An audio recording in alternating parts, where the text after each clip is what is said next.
Hey guys, welcome back to the Thriving in Love podcast, the podcast that challenges the status quo so couples can thrive as their most authentic selves.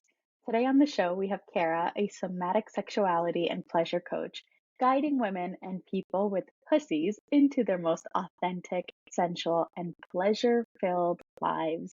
Kara, thank you so much for being on my show today. I'm excited to dive into your world. Thank you so much for having me.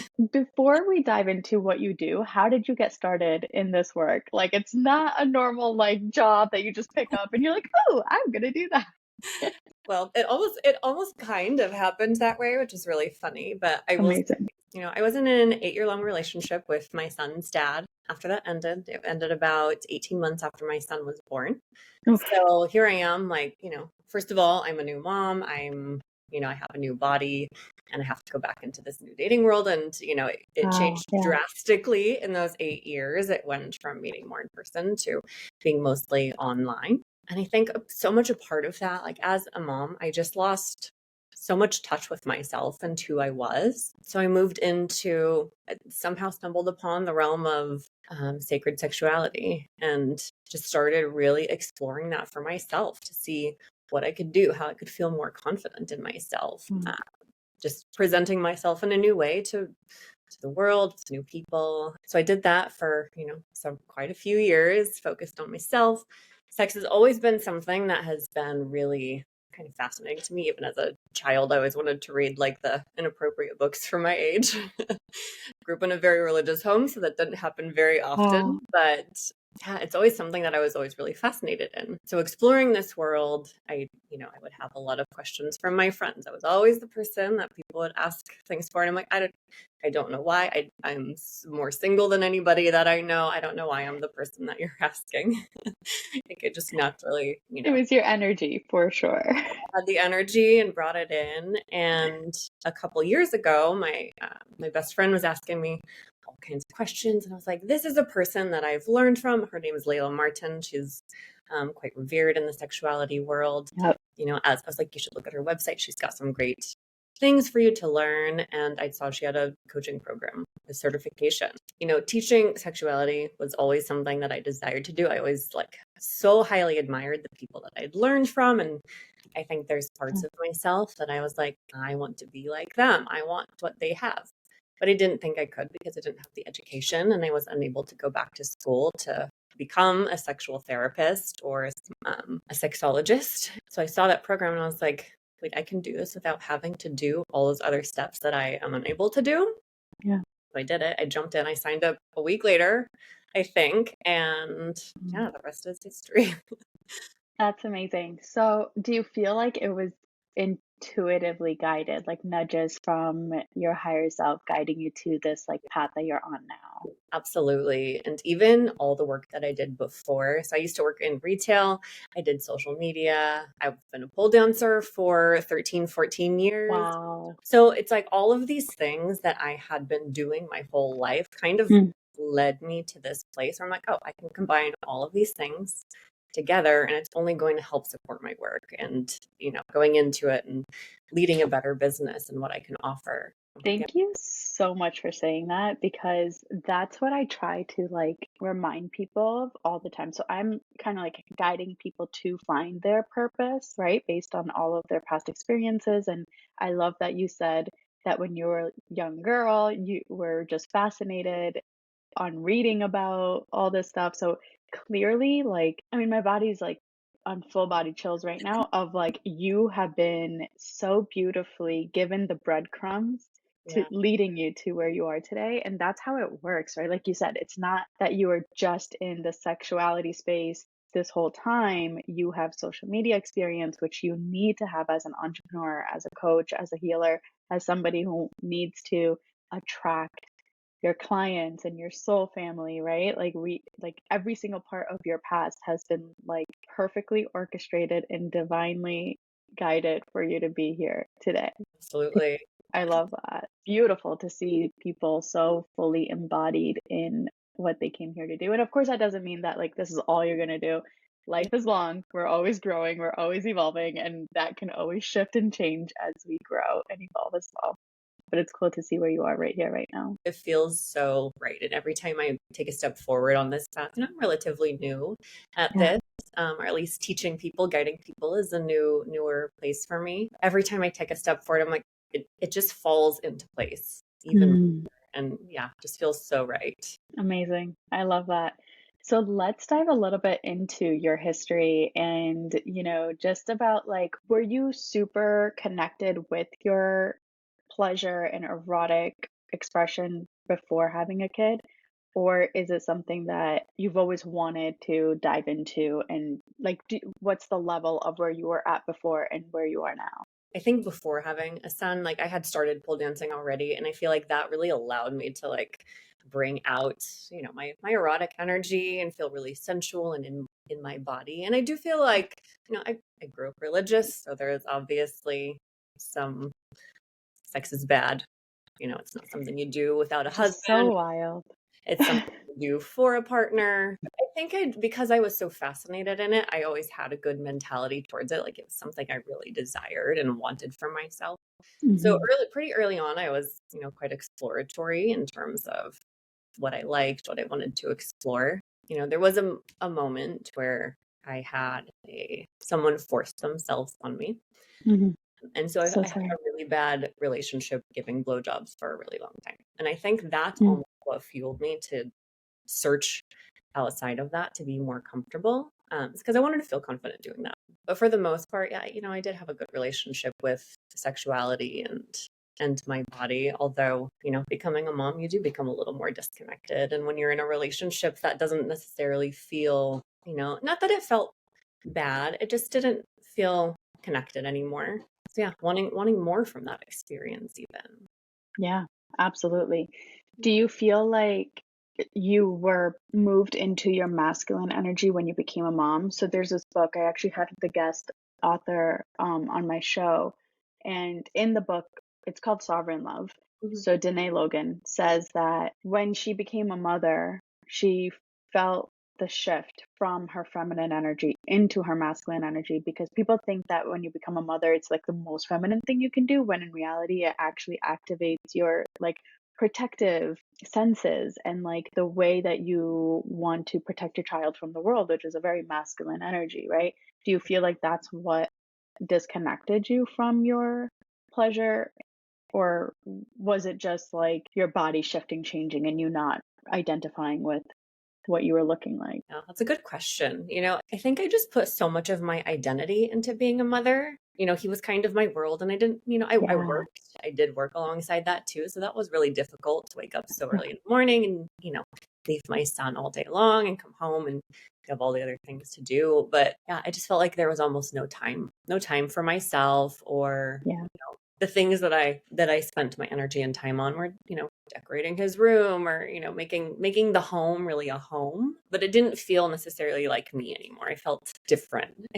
Like it was very hard to connect that sexual side of me with the mother side of me. Like they almost needed to be separate. Do you think that's because of religious programming at all that like just started to like pop up a little bit in your subconscious because you grew up so religious, and like people see motherhood as something so divine and sacred and beautiful and like perfect, right? Like that pureness of it all. And then like sexuality, it's like the whore, like the maiden, the mistress, or like there's like that disconnect. A mother can't be sexual also. Like I think that's like the biggest misconception that religion spews out at us. So Yeah. do you feel like it was that programming within you that was being activated? I think it maybe was, that's very much possible. Like, if I go back, I could probably find some elements of that. But I Yeah. think it's more so just my hormones. And I felt really isolated Yeah. in motherhood too. Like, I used to have all my friends. And then when I became a mom, I was kind of alone. I didn't really have anybody else to spend Yeah. time with. None of my other friends had kids. So it was just, yeah, it was really isolating. I Yeah. would Really lonely. that's more so. I'll also say during that time too, I lost my dad to cancer. So Oh, there's also the emotional component. grief. Uh, Yeah. yeah. So Yeah. that took a lot. That took a lot. Oh, I'm so sorry to hear that. That is a lot going on all at the same time. So, of course, like your freeze or flight response is going to be fully activated. You're going to completely disconnect from your emotions and your nervous system just to survive.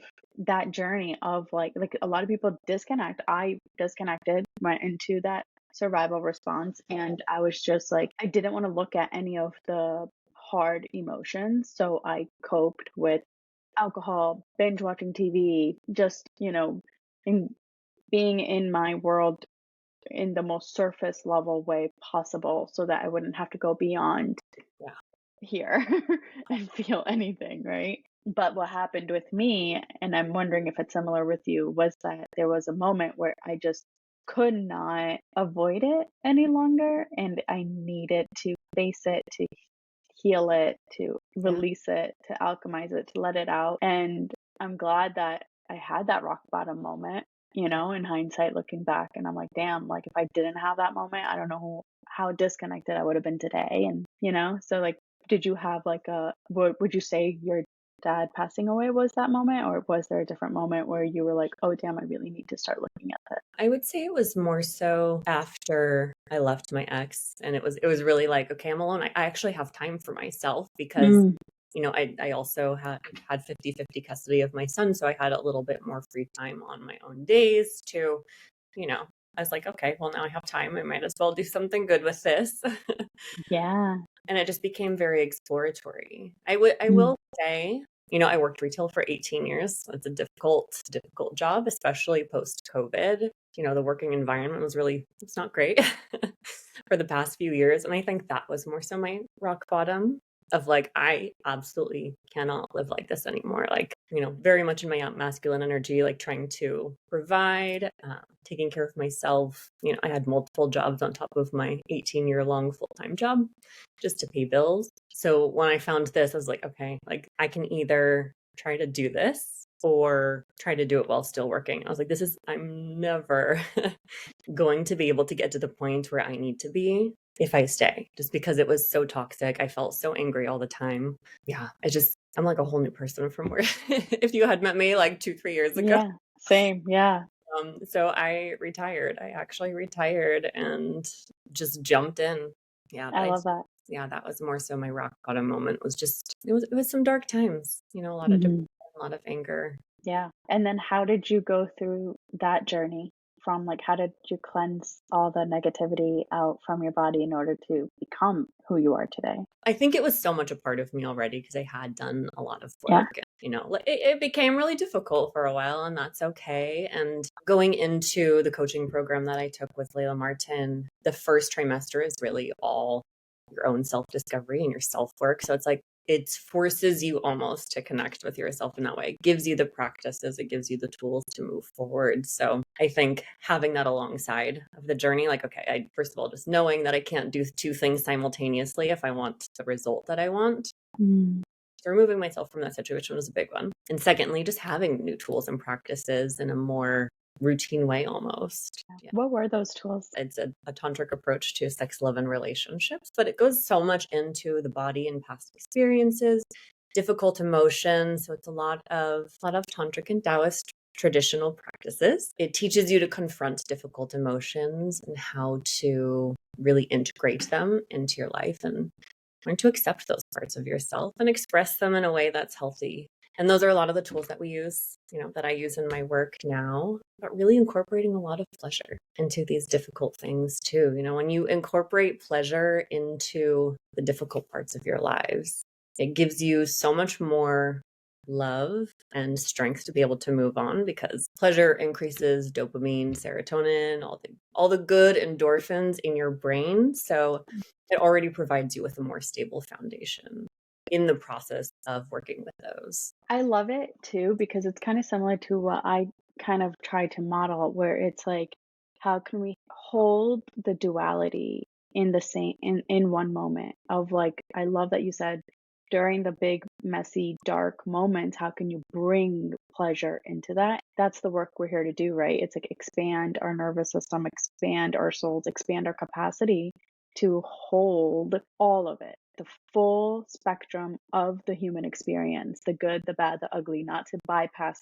the bad, not to think like negative emotions should be just like put in a box and put away, and we should be love and light, and all this stuff is like, well, no, right? Like that's that's not actually spirituality. That's actually avoidance. Yeah. And that's actually running away from your problems. And that's, only fueling your ego. And it's actually not connecting you with your higher self at all, because your higher self is actually here to be fully human and to experience the full capacity of what it means to be a human Yeah. Absolutely. form, like your vessel, your body, right? Yeah. So, like, what would you say is your connection like with between your ego and your higher self today? I see ego as two different sides. It can really, it's that Yeah. piece of you that it can go towards the more narcissistic side, but it can also be self-deprecating. It can lead to depression and a lot more of those darker feelings and emotions, which I tend to struggle with more, more so in lack of confidence or believing in myself, just due to childhood and different pieces like that. But I think coming from a place of compassion, that really has been the most powerful thing that I have learned. Like, okay, I'm feeling this way. It's okay that I feel this way. This is normal. It's valid. There's reasons that I feel this way. And coming from a place of like bringing love, bringing compassion, like we can get through this. Mm, This is okay. This isn't the end all be all. so And just important. honoring where you are. Do you feel like becoming a mother and like being the mother for your son helped you with that compassion part for yourself? Or is it something that you were already starting and tapping into before having him? I feel like it almost didn't help. Like in terms of connecting to myself, just because, I was always kind of the caretaker of everyone's emotions. I was the strong person in my family. Yeah. There was not Hmm. really much room for my emotions. So that's something that has always felt really difficult for me to connect with people on, or to feel like there's space for myself or So emotions. So big. becoming a Yeah. mother, it's like my son is very sensitive. He has a lot of big emotions and he fully expresses them, and it takes up a lot of space. And I've also been single for 10 years, so who here is taking care of me was really a big challenge. It's like, I'm taking care of my son, I'm also taking care of my own big emotions. So yeah, I think that was more so did the opposite. Like there's even less room for me here. Yeah. Do you think that's why so many moms are struggling with their mental health today and like being disconnected from the libido and feeling like they're just the last thing on their mind is sexual intimacy, right? And that's why I think a lot of people say, I think in order to have the space for intimacy to flourish, the most important thing you need is emotional safety in a container first and foremost. So what was that journey like for you? Like how are you practicing emotional safety now in your intimate relationships? That one's still a work in progress. Yeah. I'm I mean, still same. I've been married 10 years, dating. still working on it. Yeah. I think in the last year, though, trying to see the person as a whole instead of connecting myself and getting Yeah. attached too quickly is huge. That's something that Huge. I've always struggled with, is attaching Yeah. really quickly to people. But I also don't like very many people very often. So when I do, it's Yeah. a blue moon thing, and then like all these emotions that I don't normally feel. So it's Yeah. really exciting. But I think I'm to a place now where I'm like, okay, what does this story really mean? Like, Yeah. what am I making this be? Like, what am I telling myself, and what do I actually know to be true? Hmm. Kind of just removing myself from the situation. Especially I have anxiety, and yeah, I think that's been the biggest piece in terms of creating that safety, is stepping away from it and seeing it in the bigger picture. Mm. Um, but Yeah. to go back to your question about why moms struggle with pleasure, I think for all women, especially in this age where we're doing all the things, we're also working. We're not just at Yeah. home taking, some people are, but a lot of us are doing everything. Yeah. And, there is so much space. We're all doing a lot of self work and self care.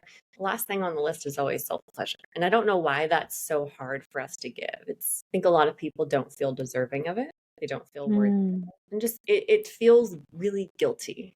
Like when you're trying to take care of everyone else becomes a little more important to you. And so the last thing you're going to do is take time for yourself. It's the hardest thing because it can be seen as selfish. And isn't the greatest paradox of life that exact thing is that the more you take care of yourself, the more you pour into your own self care, self love, self pleasure, the more energy you're like creating from within. so that you have so much more to give to the people that you love and want to be there for and support. And I know for me, my relationship is a million times better when I take care of me first. Yeah. Always. Yep.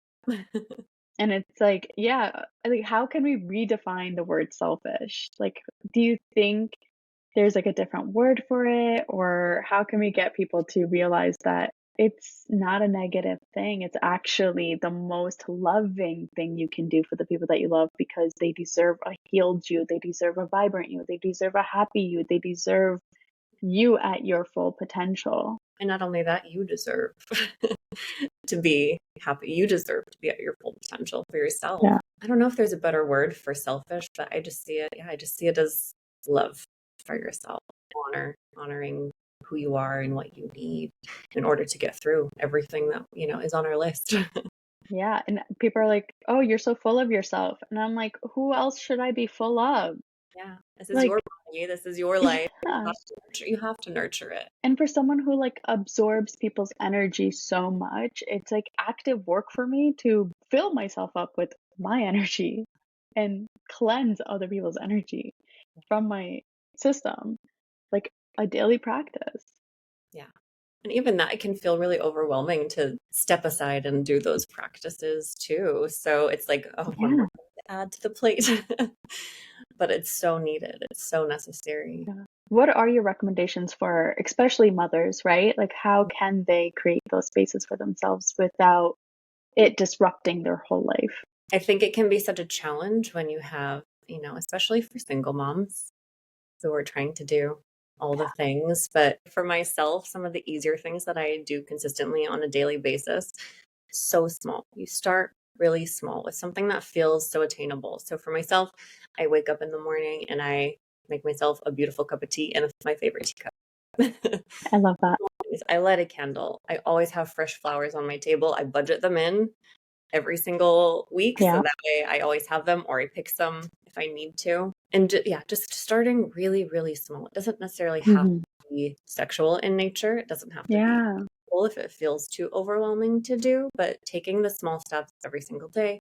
And the more you do it, the more you get used to being like, okay, I'm going to make myself a pretty breakfast and actually make it look cute, make it look beautiful, make it look like something I want to eat. And you don't really have to spend that much time to do that. But by learning these little things that allow pleasure to feel safe, to feel deserving, to feel like it's not being selfish, it can take time. So just moving Hmm. one little step at a time. Yeah, that's beautiful. Like romanticizing your life, Yeah, right? Yeah, 100%. such a big advocate for that for sure. And I love that you were like, oh, it's just something as simple as making your tea, putting in your favorite cup, being intentional about like what you're already doing.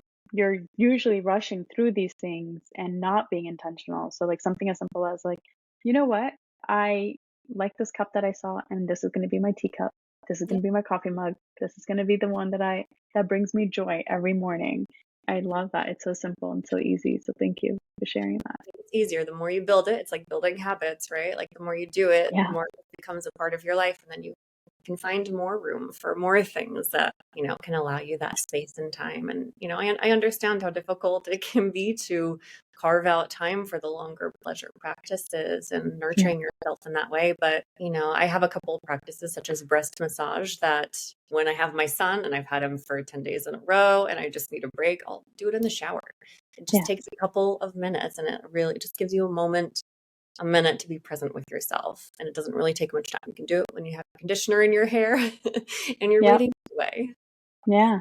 I love that. What are some other practical things that you do or that you can recommend for people that are watching? For myself, a huge one is washing my hair. I have very long hair that takes a really long time, but I feel so much better when I do it. Yeah, breast massage. I also just think like a daily check-in with yourself, Mhm. like being like, okay, what are the emotions I'm bringing today? Being like, okay, this is how I'm feeling. I'm going to honor these emotions and be present with them just for a minute, even if I can't necessarily express them in this moment. I can't Yeah. be with them. I'm going to sit and acknowledge that they're there, acknowledge that they're Mm. just so you're coming from a place of like, okay, I know where I'm coming from.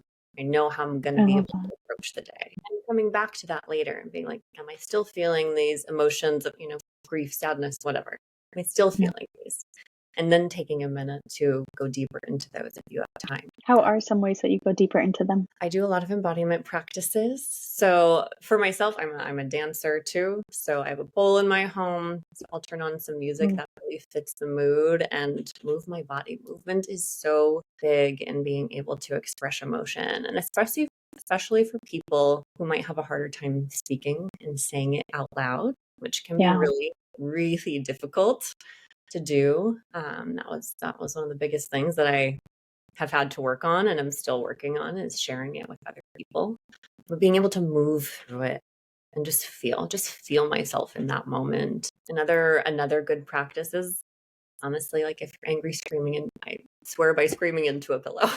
Literally, it is so healing. Like, especially as wives, like I love my husband so, so, so much. And then there's also times where I want to kill him like immediately. And I'm just like, I need this guy to like, you know, and those are the moments. And it's so healthy for me to have that place to release the rage and the anger and the trigger that's coming up, because it's never really about them anyway, right? Like, I mean, unless they're like horrible people doing horrible things, and yes, of course. But a lot of times what I've noticed is he is just like the mirror activating this trigger within me that is like coming up because of a wound that is being activated from like my past, my childhood, etc., my programming, my anger towards society and the world and all this stuff.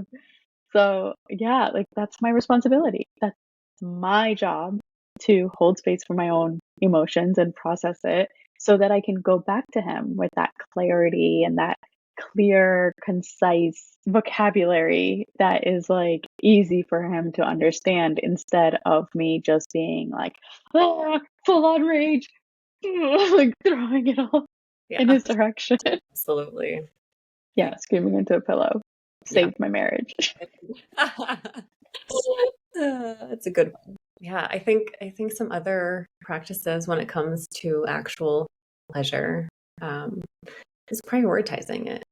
You know, a lot of times it's one of those, again, it's one of those things that feels selfish, like we don't have time for, I'm too tired. But making that commitment to yourself to, okay, I'm going to show up for myself today because I know I'm going to feel better when I do this. And this doesn't mean to say, like, if your body really is a no to that practice, do not put yourself through that. But if you're feeling like, I desire to connect with myself more, but I'm so tired, maybe just explore just a little bit soft touch. It doesn't even have to be necessarily sensual, but just, feeling your skin underneath of your fingertips, just taking a little bit of time to be like, how can I honor my body today?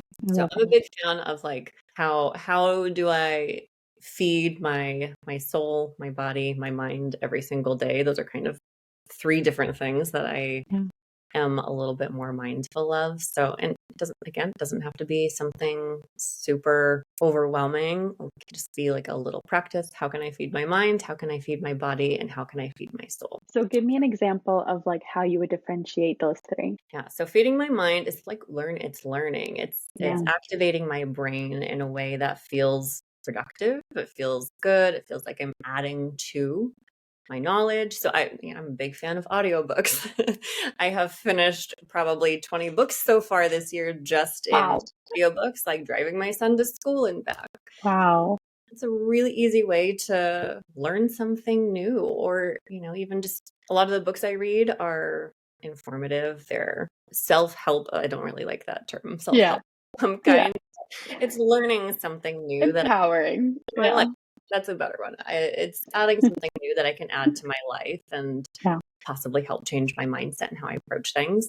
And then sourcing my body, that would be either through food, through movement, through pleasure, anything that fits under those categories. Again, it doesn't have to be something super elaborate. It can just be making sure that at lunchtime I'm eating something that is going to make me feel good. And then for spirituality, again, just checking in where you are, taking a minute to be present with yourself, whether that is, getting outside, connecting with nature. That's a really big one for me, is, being by the ocean or just being outside for a minute. Sometimes, I live in Los Angeles, so it's not the most full environment all the time, but there's a spot, if I go out of my parking garage, I can see the moon perfectly. Sometimes I just go over there just to breathe it in for a minute and just to Yeah. yeah, just silly little things like that. And of course, if you have more time, going further in depth into spending more time in those practices. But I love that. And it's so easy. It feels like the way that you have created this beautiful offering that you have built has been very gentle, very approachable, very practical. So, like, I came across Layla Martin's work, obviously early on, and it's very like she's a very big energy, right? Like, it's a very like, and to be honest, it was like intimidating for me in a way, right? I was like, oh, maybe that's not for me yet. And yeah, even when I first heard about you on Facebook, when you were posting about your practice, I was like, ooh, like that's exciting and that's fun. And it's like, it doesn't feel like you're shoving like sex down people's throat. It's like, even on your website, you're like gentle trauma processing or something like that. yeah, And it's literally who you are, like how you talk, how you present yourself, how you are sharing this work. It's like, yes, you are a sexuality coach and you do all this stuff, but even right now you're like, well, you don't even need to like touch yourself sexually. You could just like be with your body. You don't even need to like jump straight, and you like ask your body first if like that's even something that your body wants, or is it because we think, oh, if I'm not sexual, if I'm not in touch with my body, if I'm not fully expressed in my being of a woman, mhm. am I embodied? And I think social media can really distort that for Yeah. us. I agree. And I think it's so, so, so important to approach it in those terms, just with past experiences and trauma. Like, Yeah. we're forcing ourselves into something that doesn't feel good. It's not ever going to feel good, Yeah. or it's going And to I be, hate when people are like, oh, if you're not having sex this amount of times a week, then there's something wrong with your relationship. yeah, There's so much nuance absolutely. to all this. Yeah, It's not black and white. That's the whole point. If it absolutely. were, then we wouldn't need the work that we're all doing here to like hold space for all these people and all their unique experiences. Because yes, we are all one and we all have our own incredibly unique experiences with the opposite sex, with our bodies, with the way we've been brought up, with the programming that we've picked up along the way. And it takes time. It takes so much time and space to question it, dismantle it, and then choose what you want to keep and what you want to let go of so you Yeah. can move forward. I think too, like, we're so used to being, this instant results, or you can have this thing instantly. And we're like, Mm, you do this, you're going to have this in 10 days. And that's really not how it works. It can be possible for some people, it can be, but that's yeah. not the end all be all. For some people, it really can take months and months and months. And that's okay. And that's okay. Like, the way that I approach clients, it's a very holistic way, which is meeting them where they're at. Mm, And we move at your own pace. We don't move at my pace. We don't move like, this is what we have to do now, then we go here, then we go here. It's, what do you need in the moment to get you to where you want to go? I So love that. we work with a desire-based approach too. So instead of focusing on the negative, we focus on the thing that we're working towards. And we're Mm, reminded of that every single week. And, I always like to like start my sessions with people too. Like, let's start with some celebrations, but also, how have you noticed yourself becoming more of this? Or are you noticing yourself experiencing more of this? Like, more of what is your desire is. And a lot of times they'll be like, no, not really. But I'm like, but in your celebrations, you said this, you were doing it. isn't it So crazy how we forget yeah, we do. We so really do. quickly? Yeah. And because it Yeah. doesn't feel like the overall big change, Mm, we can write it off pretty easily too. But it's like, it's the wow. little pieces that really add up. It's not one big Yeah. grand thing. It's the smaller parts. And in the long run, it ends up being much more sustainable. It ends up being much more lasting, because it's not just a fleeting moment of feeling something specific. Euphoria. Yeah. Yeah, you're really building up to that place where it can feel more safe, it can feel more comfortable and more familiar. I love that. And it really is about how can we bridge that gap between, right? Like that result focused of like that big moment. Like how can we break that into the little pieces and bring it down to the mundane so that each moment, the sip of coffee becomes Mhm. sensual, the sitting in nature becomes sensual. The looking at the moon for a minute outside becomes the most sensual, Yeah. magical moment of your day. And it's how you create a life first lifestyle, right? Like it's just like your life, the moments of your life are what should feel the most connected, magical, divine. And then it just makes doing all the other stuff so much easier of like the chaos, the emotions of your kids, the husband stuff, the work stuff, Yeah. all of it. I love it. Well, thank you so much. Is there anything that you have that is coming up for you in this moment? You feel free to like take time to tap into your energy if you want to. Just like a little message for people that may be listening, feeling like it feels so far away to go from where they are right now to feeling so connected and ignited in their body. I think one of the most powerful practices that I have learned and that I use on a pretty regular basis is utilizing our five senses. So stepping into each and every sense of our body. So we go through sight, smell, touch, like a physical touch, listening. Each of the five senses go through sight, smell, sound, touch, and taste. Taking a minute, and why that is so important too is because when you have each of those senses, like when we're paying attention to them, it turns on all the different parts of your brain. So it allows you to be a little Wow. bit more connected. So even as you're eating something, just take notice of how it tastes. Yeah. It's it doesn't take any extra time or energy to do, but it's just being a little bit more mindful and brings you back more into your body. Again, with sight, like what am I really looking at right now? Taking a minute to, instead of moving on so quickly, just take a minute and orient yourself into the room. Just take notice of something small on your table maybe you don't pay often attention to.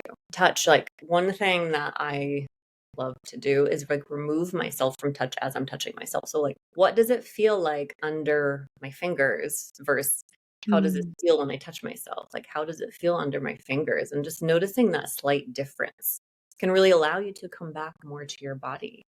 And then scent, And the present moment. yeah, absolutely. And just, with scent, taking a moment to just, I don't know, light a candle, or if you're on a walk, walk past a beautiful flower, just stop for a second, breathe it in, take a moment to be present with it. And it can be so grounding to just. Do you feel like that's how you've helped with your anxiety? That's possible. I think the biggest thing was quitting my job. Really, truly, and I understand that is a huge privilege that I was able to do that. Yeah. But, removing myself from the thing that really was causing the anxiety. And Yeah. I think that could be said for a lot of people. Like if you have a friend that causes you anxiety, like where's that anxiety coming from? Is this really a healthy friendship or healthy relationship if it causes you so much anxiety? So I know mine was a really big one, but even, out in the world, if something makes you uncomfortable, just step away from it. It's okay. You can honor that. Well, Clara, thank you so much for sharing your brilliance with us today. And how can my audience find you and work with you? They can find me on Instagram at somatic sexuality. My website is somaticsexualitycoaching.com. And those are the two easiest ways to connect with me. I'll drop all those links below as well. And do you have anything exciting coming up, like a program or a offer that people can hop into? I do. I actually have a free sex toy and pleasure workshop tonight. So this one, you listeners may be past already, but you may be able to catch the replay if it's still available. And that you can either email me or find it through my website. And I also have an 8-week course coming up. It's called Pussy. And it literally is this is really like my dream program, is to mix all of my work together. So really connecting deeply with your pussy in a way that comes from somatics. It feels safe. It's the Tantric and Taoist practices as well, but also conscious sex education around like what the body actually needs. So anything I love that. to connect you to your pussy and experience and feel more pleasure. There's also practices that we'll be doing together that can help expand or even connect you to your orgasmic power. So yeah, I'm excited about it. This has been a dream project to work on, and that will start on September 14th. Oh my gosh, so soon. Okay, amazing. Well, if you guys are interested, definitely go check it out. All the links are in the show notes below. And Kara, again, thank you so much. This has been so fun. Thank you.